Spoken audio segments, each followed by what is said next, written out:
फ़िशरीज़ sector Sindh का एक prominent sector है। शायद लोगों को इस बारे में इतना पता नहीं है। ये फ़िशरीज़ डिपार्टमेंट न सिर्फ जो कुदरती हमारे रिसोर्सेज हैं उनको डील करता है, इसके साथ साथ प्राइवेट सेक्टर में जितने भी मछली, झींगे के या केकड़ों के तालाब बनाए जाते हैं, उसकी सारी टेक्नोलॉजी यही डिपार्टमेंट करता है। और इसी तवज्जुह से डिपार्टमेंट जो है इन लोगों को टेक्नोलॉजी ट्रांसफ़र करने के साथ साथ पब्लिक हैचरीज से सब्सिडाइज रेट पे सीड भी देता है, उनकी ट्रेनिंग भी करवाते हैं, ताकि क्योंकि ये मछली का पालना ये दूसरी चीज़ों से मुख्तलिफ है, एग्रीकल्चर से मुख्तलिफ है, लाइव स्टॉक से मुख्तलिफ है, क्योंकि वो दिखने में आती हैं ज़मीन पे।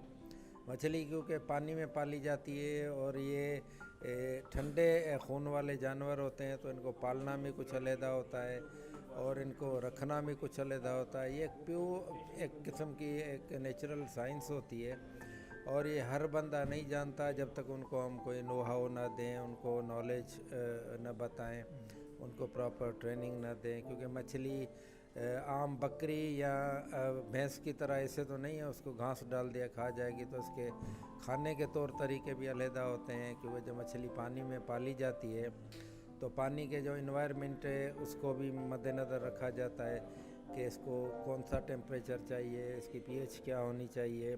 तो ये सारी चीज़ें जो है डिपार्टमेंट फ्री ऑफ कास्ट पूरे सिंध में प्रोवाइड कर रहा है।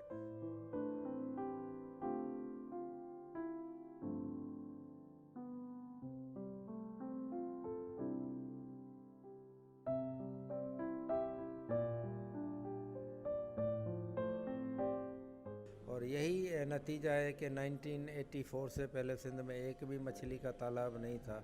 अल्हम्दुलिल्लाह अब कोई 4000 से ज़्यादा हमारे पास तालाब हो गए हैं। और जितनी मछली भी आप रहू है या कोई और फ्रेश वाटर की स्पीशीज़ मार्केट में देखते हैं, आलमोस्ट ये 85 to 90% इन फार्म से आ रही है।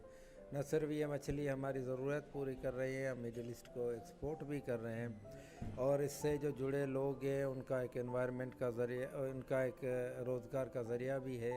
रोज़गार के ज़रिए के साथ साथ एम्प्लॉयमेंट भी है। जो वो ज़मीन जो किसी काम की नहीं है, बंजर है या जिसमें पानी खड़ा हुआ है, लो लाइन है, उसको कन्वर्ट करके हम प्रोडक्टिव साइड पे ले आते हैं, उनको लोगों को एडिशनल प्रॉफिट होता है।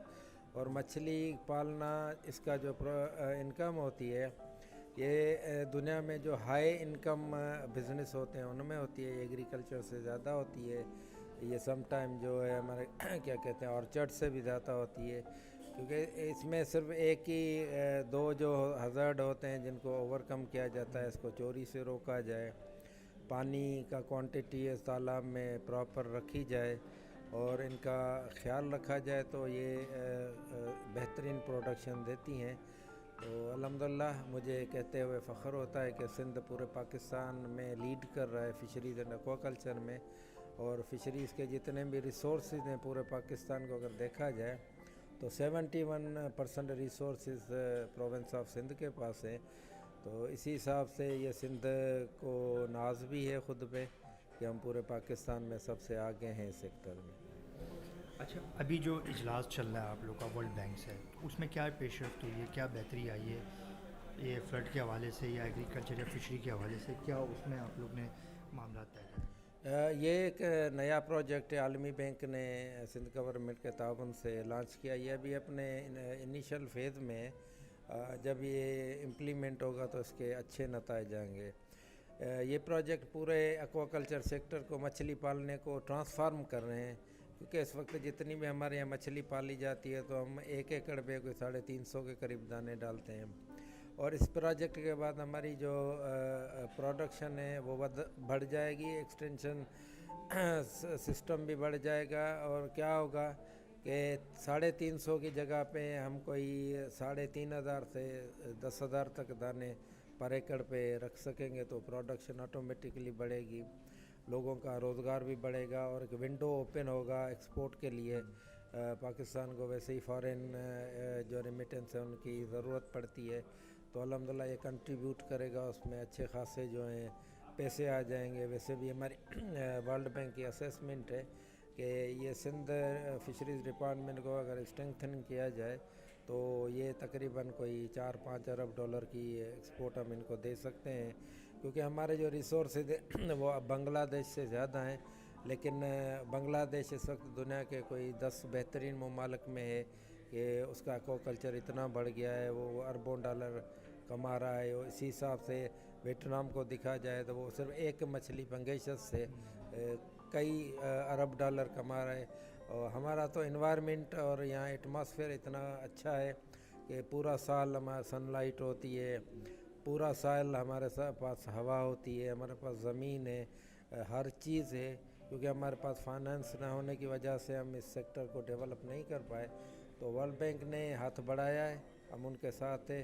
जब इनकी फाइनेंस आएगी, प्रोजेक्ट इम्प्लीमेंट होगा, इंशाल्लाह हम पाकिस्तान को भी उन 10 ममालिक में ले जाएंगे जहाँ दूसरे ममालिक है। आइंदा सालों में पाकिस्तान भी उन चंद गिने हुए मुल्कों में शामिल होगा जहाँ एक्वाकल्चर मछली की पैदावार इंटरनेशनल स्टैंडर्ड की होगी, जो न सिर्फ हमें यहाँ लोगों को भी मुहैया करेंगे क्वालिटी फ़िश, बल्कि ये दुनिया के दूसरे ममालिक को एक्सपोर्ट भी की जाएगी। और टेक्नोलॉजी में भी हम सस्टेनेबल हो जाएंगे, और ये मुल्क कई गरीब मुल्कों को टेक्नोलॉजी भी ट्रांसफ़र करेगा। आपको नहीं लगता कि पिछले कुछ दौरों में फ़िशरी डिपार्टमेंट को बिल्कुल नज़रअंदाज किया गया, जिसकी वजह से ये भी एक प्रॉब्लम फेस आ रही है? हम बहुत ममालिक से काफ़ी पीछे हो चुके हैं। ये तो बिल्कुल दुरुस्त है। तकरीबन 72 साल के अरसे में जब से पाकिस्तान बना, या 73 साल, उसमें इस डिपार्टमेंट पे वो ध्यान नहीं दिया गया, क्योंकि ये गरीब लोगों का डिपार्टमेंट है और इसमें कोई ऐसे बड़े लोग इन्वॉल्व ना होते थे। तो फिशरीज़ का नाम सुनते ये कहते थे कि मल्लाहों का और इनका डिपार्टमेंट है, मच्छरों का।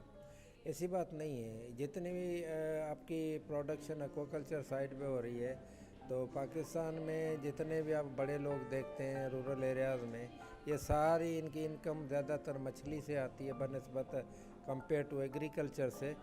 क्योंकि पहले हमारे डिपार्टमेंट में शायद कोई लॉबिंग का सिस्टम इतना नहीं था, इतने पढ़े लोग जो बड़ी पोस्टों पे नहीं पहुंचे थे, तो उनकी वो अप्रोच भी नहीं थी कि इंटरनेशनल ऑर्गेनाइजेशन के साथ नेगोशिएशन किया जाए, या उस वक्त की लीडरशिप है उसको कायल किया जाए कि भाई ये डिपार्टमेंट है। अल्हम्दुलिल्लाह मैं फ़ॉरेन में पढ़ा हूँ, फ़ॉरेन से मैंने PhD की है, मैंने इंटरनेशनल ऑर्गेनाइजेशन में काम भी किया है। जब मुझे दोस्तों ने कहा, क्योंकि इससे पहले मैं बाहर ही था, जब मैं यहाँ आया तो मुझे यही कहा गया कि आप आएँ, जो बाहर खिदमत करते हैं अपने मुल्क की करें। तो मैंने ये एक टास्क कबूल किया, और इसी टास्क को बुनियाद बनाते हुए मैंने अपने पिछले 5-6 साल के अरसे में इस डिपार्टमेंट में पहले 3 डायरेक्टर से मैंने उसको बढ़ा के जो है तकरीबन कोई 19 डायरेक्टर किए मैंने। एक DG था, मैंने एक और DG लेके मेरीन का DG अलहदा करके हमने 2 डायरेक्टरेट जनरल बना ली, ताकि काम जो है इजीली हो जाए। और यही नतीजा निकला। और ये मैंने डेवलपमेंट में स्पेशली ध्यान दिया। पहले हमारे पास कोई 2-3 फिश हैचरियाँ वो पार्शली चलती थी, कभी नहीं चलती थी। अल्हम्दुलिल्लाह उन तमाम हैचरीज़ को मैं ऊपर ले आया हूँ। अभी मेरे पास 15 फ़िश हैचरीज़ है, और हमने तारीख़ में सबसे ज़्यादा इस साल जो है प्रोडक्शन 547 मिलियन को क्रॉस किया, जो हमारा टारगेट था। और अगले साल होपफुली हम इसको और ज़्यादा आगे ले जाएंगे।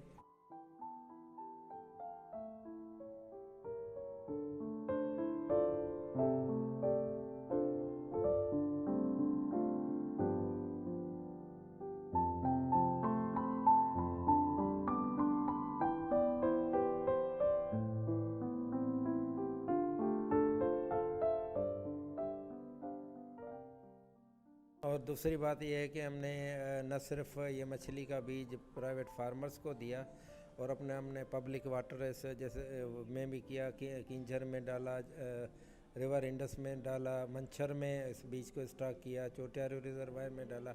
उसका नतीजा ये निकला कि सिंध में इस वक्त वाफर मिकदार में मछली अवेलेबल है, और तारीख़ में पहली मरतबा हुआ कि मछली जो है पोल्ट्री के गोश्त से सस्ती हो गई। वो सिर्फ इसलिए हुई कि हमने उसको मैनेज किया, और कोई चीज़ ऐसी नहीं है कि जो मैनेज न की जाए। तो अल्हम्दुलिल्लाह हमने इस डिपार्टमेंट को अपने पाँव पे खड़ा कर दिया है। आइंदा ये फ़िशरीज़ डिपार्टमेंट न सिर्फ इस मुल्क की ज़रूरत पूरा करेगा, بلکہ دنیا کے دوسرے ممالک کو بھی ہم اپنی پروڈکشن سیل کریں گے، اور اس کے ساتھ ساتھ ٹیکنیکل ایکسپرٹائز میں بھی ہم بڑھیں گے. اور میرے ڈپارٹمنٹ میں تمام دوسرے ڈپارٹمنٹ کو اگر کمپیئر کیا جائے تو زیادہ پی ایچ ڈیز اور فارن ریٹرن میرے پاس ہے، کیونکہ میں نے یہی کیا کہ جب تک آپ کے پاس اسپیشلسٹ فیلڈ میں نہیں ہوں گے تو آپ کا ڈپارٹمنٹ کبھی ترقی نہیں کر سکے گا. اسی لیے میں نے اپنے ڈپارٹمنٹ کو سائنٹیفک بیسڈ پہ جو ارینج کیا. تو الحمدللہ اگر ہم چلے بھی جائیں تو پیچھے مین پاور کی کمی نہیں ہوگی، لوگوں کو ٹرین کر لیا گیا ہے، اور انشاءاللہ یہ دن بہ دن ڈپارٹمنٹ اور آگے بڑھے گا. اچھا، آخری سوال میرا یہ ہے کہ میری کافی ینگسٹر سے بات ہوتی ہے، یوتھ سے بات ہوتی ہے، وہ اکثر یہ شکایت کرتے ہیں کہ ہمیں ایسے موقع نہیں ملتے یا ہمیں اتنی اویئرنیس نہیں ملتی کہ ہم یہ کام میں آئیں، کیونکہ فارمنگ پولٹری میں کافی ینگسٹر آ چکے ہیں، یوتھ آ چکی ہے، اب وہ فشری میں آنا چاہتے ہیں. تو ان کے لیے آپ نے کیا کوئی ایسا لائحہ عمل طے کیا ہے یا اویئرنیس کوئی پروگرام کر رہے ہیں جن سے ان کو اویئرنیس ہو؟ جی ہاں، بالکل اس کے لیے ہم نے کیا ہے. ہم نے اپنے 2 جو ہیں ٹریننگ سینٹر پہلے ابنڈنٹ پڑے ہوئے تھے. ہماری ایک چلیا پہ ہیچری ہوتی تھی، fish hatchery, lower Sindh fish hatchery, اس کو ہم نے چینج کر دیا ہے Sindh fisheries and aquaculture research institute سفاری کے نام سے، اس کو ہم نے اکوپ کر دیا ہے. وہاں جو ہمارا ہاسٹل ہے ٹریننگ سینٹر کا، اس کو ہم نے رینوویٹ کر لیا ہے، اور وہاں فیسلٹیز اچھی پرووائڈ کر دی ہے. آن سائٹ جو ہے ٹریننگ نہ صرف ہم لوگوں کو باہر جو ہیں فارمرس ہو یا جو ولنگ ہو ان کو دے رہے ہیں، بلکہ سندھ یونیورسٹی یا کراچی یونیورسٹی کے جتنے بھی اسٹوڈنٹ ہیں جو ریسرچ کر رہے ہیں تو ان کو ہم free of cost facilities provide کر رہے ہیں تاکہ ایکوا کلچر میں یا فشریز پہ وہ ریسرچ کریں، کیونکہ یونیورسٹیز یا اکیڈمیا کے پاس اتنے بڑے اسٹرکچر نہیں ہوتے، ہیچریاں وہ نہیں بنا پاتے. تو سندھ یونیورسٹی کا تو ہمارا MOU بھی ہے، تو اس حساب سے ان کے جتنے بھی گریجویٹ ہیں وہ اپلائیڈ ریسرچ ہمارے پاس کرتے ہیں. تو اس لیے جب یہ ریکروٹمنٹ ہوتی ہے تو ہمیں ٹرینڈ مین پاور کی ضرورت پڑتی ہے، تو آلریڈی ہمارے ڈپارٹمنٹ سے ہی ٹرینڈ ہوتے ہیں. جب آ کے پوسٹوں میں بیٹھتے ہیں تو ان کو ہمیں فردر سکھانے کی ضرورت نہیں ہوتی. یہ ساری چیزیں میں نے اپنے دور میں جو ہے کر دی ہیں الحمدللہ. اس حساب سے ہمیں کوئی ضرورت نہیں. جو بھی لوگ ٹریننگ کرنا چاہیں ہم سے کانٹیکٹ کریں، ہمارے سینٹر ہیں. کیونکہ یہ گیپ اس لیے آ جاتا ہے کہ لوگ شاید وہ بھول جاتے ہیں کہ فشریز ڈپارٹمنٹ ایگزسٹ کرتا ہے. وہ کسی ہمارے آفیسر سے ملیں تو ان کو بتائیں گے کہ فلاں جگہ ٹریننگ ہوتی ہے، تو اس ٹریننگ کے آفیسر سے ملیں یا ہم سے ملیں. جیسے ہم اخبارات میں دیتے ہیں کہ ٹریننگ ہماری ہوتی ہے، بدقسمتی سے لوگ آج کل اخبار پڑھتے نہیں ہیں، یہ انٹرنیٹ کا دور ہے. تو ہمارے پاس جو ویب سائٹ ہے وہ زیادہ تر کنٹرول کرتا ہے IT ڈپارٹمنٹ، تو یہ چیزیں اس پہ نہیں چڑھ جاتی. اس لیے ہم اپنی علیحدہ سے ایک ویب سائٹ اور ڈیش بورڈ بنا رہے ہیں. آئندہ کوئی بھی ایکسیس کرے گا تو ان کو وینیو، ٹائم، سال میں کتنی مرتبہ ٹریننگ ہوتی ہے، تو انشاءاللہ یہ کچھ ہفتوں یا مہینوں میں یہ ویب سائٹ جو ہے آن لائن ہو جائے گی. تو زیادہ تر یہ جو گیپ پہ جو آپ نے بتایا اس کو بھی ہم کور کر لیں گے. تھینک یو، بہت بہت شکریہ. جس طرح ڈی صاحب نے بتایا ماشاءاللہ، اللہ ان کو مزید کامیاب کرے. ان کی بہت سی ایفرٹس ہیں اور آگے بھی ان کی انشاءاللہ مدد ہوتی رہے گی.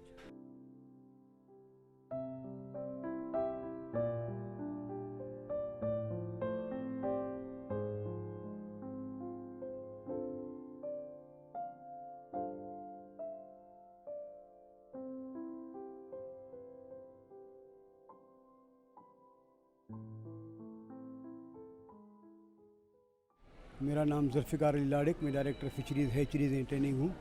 اور ہمارا کام جو ہے وہ تو سندھ میں جتنی بھی پبلک ہیچریز ہیں اس کو مجھے دیکھنا ہوتا ہے، اور جو فشریز کے حوالے سے ٹریننگ ہوتی ہیں ہم وہ بھی کنڈکٹ کراتے ہیں. ہمارے جتنے بھی تقریباً سندھ میں 11 ہیچری ہیں جو فنکشنل ہیں، جہاں پہ مختلف قسم کے فش سیڈ جو ہے پروڈیوس کیا جاتا ہے، جس میں rohu, mori, thaila, grass carp, silver carp, Chinese carp, اور کیٹ فشز کے علاوہ تلاپیا اور بھی اسپیشیز بھی، آرنامنٹل اسپیشیز بھی ہم وہاں پہ بریڈ کرواتے ہیں.